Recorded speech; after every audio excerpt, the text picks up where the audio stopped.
Pero ¿no te da la sensación de que últimamente, en los últimos 10, 15, 20 años, está habiendo como una vuelta a la fe en general, sobre todo en Occidente? Este clip forma parte de un episodio completo que ya puedes ver en nuestro canal de YouTube.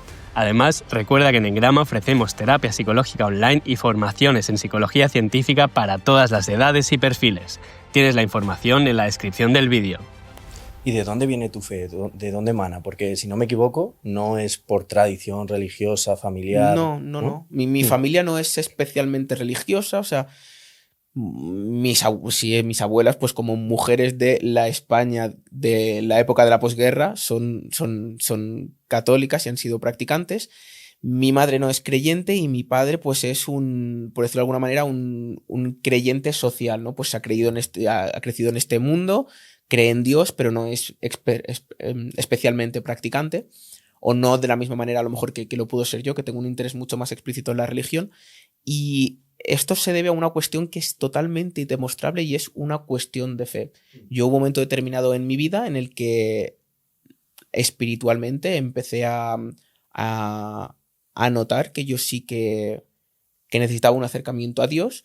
Exploré porque yo me había creado en un colegio religioso sin prestarle tampoco muchísima atención a la cuestión religiosa, este tipo de ideas.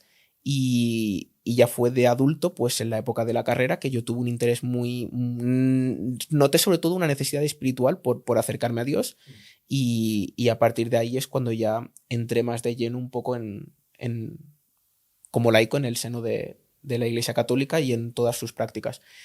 ¿Pero tenías claro el catolicismo o esa necesidad espiritual podía haber ido por otros caminos? Yo creo que esa necesidad espiritual, si yo hubiese nacido en cualquier otro país del mundo, podría haber ido por cualquier otro camino.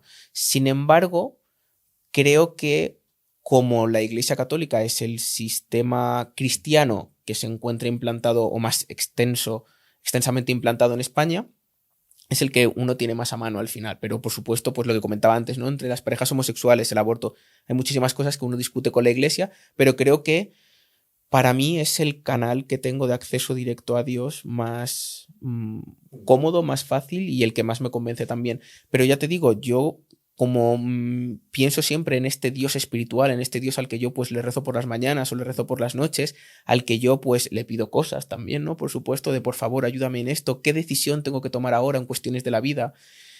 Tengo esta angustia, por favor, muchas veces me gusta una ventaja que tenemos los católicos, ¿no? Para tranquilizarnos, el poner los problemas en mano de Dios y decir, Dios, por favor, toma este problema y ayúdame a resolverlo. Yo creo que pues si hubiese nacido en la India, como ontológicamente yo creo que es equiparable a otras religiones, pues o si hubiese nacido en el Líbano o en Irán o hubiese nacido en Israel o donde fuese, pues creo que a lo mejor hubiese adoptado seguramente cualquier otra religión que me hubiese permitido tener este contacto con el Dios en el que yo creo, que es el Dios cristiano, pero que ontológicamente no es esencialmente diferente del Dios judío, del Dios musulmán. Entonces yo creo que hubiese abrazado cualquier religión abrahámica en la versión únicamente ontológica. Luego, cada una de estas religiones sí que tiene cuestiones morales muy diferentes, incluso diametralmente opuestas. Pero en lo que es la cuestión espiritual, sí que creo que es una cuestión totalmente de contexto. Yo no tengo datos estadísticos, no he revisado evidencia ni nada, pero ¿no te da la sensación de que últimamente, en los últimos 10, 15, 20 años, está habiendo como una vuelta a la fe en general, sobre todo en Occidente, al cristianismo, al catolicismo, entre la gente pues muy joven, ¿no? No sé si es por cuestiones culturales, a lo mejor de la incertidumbre que hay y que necesitas a lo mejor abrazar ciertas certezas, o bueno, no lo sé, no sé por qué será, pero ¿te da esa sensación o no? A mí me da esa sensación sobre todo a ver, uno va a misa y yo recuerdo de las épocas en las que yo iba a misa y muchas veces yo era la persona más joven de toda la iglesia, sí. O cuando iba a misa en mi pueblo, ¿no? Que yo soy también de un pueblo pequeñito de Albacete, y yo iba a misa y decía, ostras, es que la persona más joven después que yo está a punto de jubilarse. Y yo sí que lo he visto con el paso de los tiempos, eso ahora ya no pasa. A mí ahora me pasa de que yo voy a cumplir 32 años y yo ahora voy a misa y rara vez soy yo el más joven, y es algo que me da muchísima alegría, ¿no? Que otras personas puedan compartir mi fe y ser felices en mi fe. Y sí que es algo que yo estoy notando muchísimo aquí en España, y resulta que en los últimos 4 años yo estuve trabajando en Francia, en París, trabajaba de investigador en la Universidad de Paris-Cité, en el Instituto Cochin, y yo allí seguía yendo también a misa en francés todos los domingos, y yo allí sí que notaba una comunidad especialmente joven, de gente muy, muy joven. Aquí todavía encontramos a gente mayor en las iglesias, por supuesto, y que siguen siendo mayoría, no nos vamos a engañar, pero en Francia, yo esto sí que lo he hablado mucho con mis amigos, de decir, es que he ido a misa y había 4 o 5 abuelitas y el resto de gente éramos pues treintañeros o incluso veinteañeros. Y sí que es algo que yo he notado muy creciente, te diría que incluso desde la pandemia tal vez, pero es una percepción mía totalmente Sí, personal y de no, una muestra muy limitada que son las parroquias, no, pero donde sí, yo sí, voy. yo ahora pensándolo digo, 10 20 años que estaba diciendo yo, realmente no. O sea, yo recuerdo, yo por ejemplo he tomado la comunión, vamos, he hecho el bautizo, comunión, sí que yo me considero agnóstico, pero sí que hasta ahí llegué y en esos momentos sí que toda la gente de mi generación lo normal era cumplir con esos sacramentos. Pero luego como que hubo un pendulazo, la gente se volvió muy atea en general y prácticamente no se podía ni hablar de religión. De hecho, me parece hasta un poco duro porque parecía que se asociaba que si eras religioso es que eras tonto o ingenuo, ¿no? Y es un poco crudo que ver eso porque no tiene que ver. Pero luego ha habido otro pendulazo, en mi opinión, puede ser sí, desde la pandemia, donde ahora muchísima gente joven se está interesando de nuevo por ello. Es muy, muy curioso. Yo recuerdo cuando yo iba a la carrera y yo creo que fue la iniciación más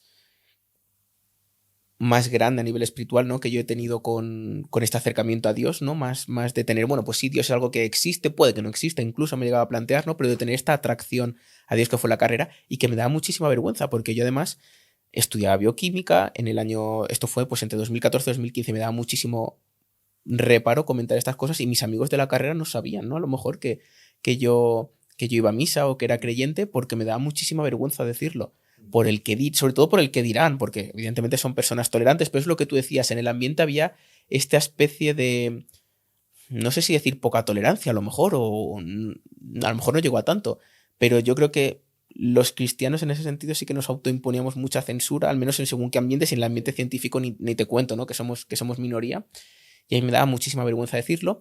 Y ahora yo sí que me encuentro, pues, evidentemente, dentro del laboratorio y dentro del ambiente científico, seguimos siendo minoría, pero no es tan común. Yo, por ejemplo, ya no soy el único cristiano de mi departamento o de mi laboratorio, y hay gente que va muchísimo más que yo a misa, es mucho más practicante. Entonces, es algo que ahora sí que se empieza a ver mucho, y te estoy hablando de gente joven, te estoy hablando de gente que empieza ahora a hacer la tesis, que tienen 25 o 26 años, que son mucho más jóvenes que yo, de gente todavía más joven, con 22, que acaban el máster, que lo tienen recién acabado. Y yo esto es algo que hablo muchísimo con mi pareja, porque mi pareja es agnóstica, incluso diría que atea, y yo esto lo hablo muchísimo con ella porque, claro, muchas veces lo que nos comentan mucho los ateos, ¿no? Es, me gustaría vivir con la tranquilidad que tiene un cristiano, con la tranquilidad de saber que hay algo después, con la tranquilidad de lo que te comentaba, decir, puedo poner mis problemas en manos de Dios y Dios me va a ayudar a resolverlos o los va a resolver Él. Y creo que este pendulazo que tú dices, a lo mejor se debe a que muchísimas personas han pasado de vivir en un vacío espiritual, por decirlo de alguna manera, dentro del mundo ateo, no lo sé, aquí hablo desde la completa ignorancia. Y a lo mejor eso ha hecho que se acerquen más al buscar cierta espiritualidad y lo hayan encontrado en, pues lo que yo te comentaba. Han visto que la iglesia a lo mejor, aunque no es y nunca lo será el canal perfecto, es el canal más idóneo que uno tiene a mano en nuestro contexto de persona joven en España para acercarse a Dios. Sí, sí, sí. O sea, no sé cuáles serán las razones, pero a mí sí que me parece que sería lógico pensar que a lo mejor, pues, en estos tiempos tan lábiles, volátiles, inciertos, ¿no? En los que vivimos, pues tiene sentido que haya gente que sienta como esa necesidad de pertenencia, de espiritualidad, de certezas. Y es que hay muchísima evidencia, muchísimos estudios, tanto psicológicos como sociológicos, que apuntan a que, por ejemplo, hay muchos menos suicidios en personas que creen, ¿no? Porque es una vida donde de algún modo está todo más claro, ¿no? Y eso puede ser bueno, te da una guía, te da unas riendas, ¿no? Exacto, puede ser. Ya te digo que no te sabría decir, porque todo lo que te puedo decir es Sí. la percepción que tengo como cristiano estándar, por decirlo de alguna manera. Pero es cierto que yo en Valencia voy a misa con muchísimos, muchísimos amigos homosexuales, gays y lesbianas. Tengo amigos transexuales con los que voy a misa. Claro, tú ten en cuenta que la Iglesia Católica abiertamente, que es algo que también se intenta cambiar desde dentro, abiertamente está diciendo vosotros no os podéis casar, empezamos a respetar vuestra orientación sexual, pero no os consideramos familia. A una persona transexual muchas veces no se le entiende dentro de la Iglesia y ellos siguen yendo a misa. Eso es porque sienten una conexión con Dios y creen que la forma de vehiculizarla más idónea o más apropiada es a través de la Iglesia Católica, incluso con unos discursos muchas veces que van en contra de tu forma de vida más elemental. Entonces, sí que es algo que a mí me sorprende muchísimo. Me apena, por otra parte, pues que la Iglesia no acoja en su seno una institución que se supone que debe acogernos a todos como hijos de Dios, pues que a unos los mire distinto que a otros. Eso es algo que a mí sí que me da muchísima pena y por eso he participado dentro de la Iglesia de muchos movimientos que van a pues intentar reconocer la homosexualidad, reconocer otros tipos de sexualidad, otros tipos de familias de los que la Iglesia propone como la familia idónea o la familia estándar. Pues bueno, vamos a ir terminando con este tema para pasar a otros, pero sí que antes de nada me gustaría profundizar en tu concepción de Dios particular, porque claro, yo como te decía, yo soy agnóstico, pero sí que a lo mejor me considero más cercano al ateísmo en lo que respecta a la visión tradicional de Dios más antropomorfo, omnipotente, etcétera, ¿no? Quiero entender cómo se combinaría esa visión que tú tienes, porque sí que entiendo que lo concibes de esa manera, como un Dios benevolente, omnipotente, antropomorfo de algún modo. Todo eso, ¿cómo se combinaría con luego las leyes naturales, con la ciencia, ¿no? ¿Cómo sería ese proceso? ¿Dios nos creó? Yo creo en un... Claro, yo creo en un Dios al que solo puedo acceder a través de la fe. Entonces, por definición, cualquier tipo de creencia es irracional. Entonces, lo que yo voy a decir, soy totalmente consciente de que no es nada consistente y que se puede refutar desde muchísimos argumentos filosóficos. Yo creo en un naturalismo, es decir, yo creo que todo lo que sucede aquí se puede explicar mediante leyes naturales y que no necesitamos ningún otro tipo de elemento para explicarlo. Incluso yo he llegado a ser, durante mi juventud, cuando empecé a estudiar en la carrera, incluso antes en bachillerato, empezaba a adentrarme en el mundo de la ciencia, era un cientificista o naturalista radical. Pensaba que no merecía la pena pensar en cualquier otra cosa que no se pudiese explicar por leyes naturales. Evidentemente hay otras cosas como la ética o la moral que se tienen que investigar y que no se pueden investigar con leyes naturales, pero pensaba que no valía la pena investigarlas porque no era igual de válido ese tipo de investigación que la investigación naturalista. Y aquí estoy precisamente hablando de bioética, las vueltas que da la vida. Dicho esto, yo sí que creo en una especie de dualismo, es decir, existe un Dios omnipotente que todo lo puede hacer y que puede hacer cambios que son tangibles aquí en nuestro sistema de conocimiento, nuestro sistema epistémico, por decirlo de alguna manera. Creo en un Dios creador que ha creado el universo, que nos ha creado a cada uno de nosotros a nivel individualista. Creo en el alma. Sin embargo, lo que te comentaba, soy naturalista. Creo que creo además en un Dios que te acompaña, porque es benevolente lo que tú comentabas, en un Dios que puede cambiar. No creo en esas personas, o sea, no creo en esa idea que comparten algunas personas de que Dios creó el planeta o el universo o la vida en general y fue como una canica que tú dejas y dejas que haga su efecto mariposa y que Dios ahora mismo se está desentendiendo de todos nuestros problemas. Para nada creo en eso. De hecho, pongo mis problemas en las manos de Dios o le pido a Dios que me ayude con mis problemas porque creo en un Dios que puede actuar de forma tangible sobre mi vida y en las decisiones que yo tenga que tomar. Sin embargo, creo que todo lo que hay alrededor de nuestro sistema epistémico se puede explicar con leyes naturales y que las leyes naturales no son otra cosa que la manera que tiene Dios de interceder sobre nosotros. Pero entonces, ¿tú defenderías el libre albedrío o entenderías que existe ese determinismo, pero que lo ha puesto Dios, ¿no? Ha puesto esas reglas de juego. Sí, algo parecido. Es decir, sí que creo en nuestro libre albedrío. Evidentemente, yo no soy para nada determinista, no lo soy para los genes, tampoco lo iba a ser para otras cuestiones, pero sí creo en esa versión a lo mejor coartada del libre albedrío cuando le pido consejo a Dios, como una voz que tú puedes escuchar y que tú luego puedes tomar la decisión que tú quieras y decidir si es la que te conviene, por decirlo de alguna manera, o la que no. Siendo plenamente consciente que esto puede hacer agujeros lógica y argumentalmente por todos los sitios. Pero ya te digo, la conexión que yo tengo con Dios no es argumental. Hay gente que, Blaise Pascal te diría, por 100.000 argumentos distintos por qué cree en Dios, ¿no? Y tiene este argumento tan famoso de, no, es que a mí me conviene creer en Dios para llegar al cielo en caso de que exista el sistema cristiano.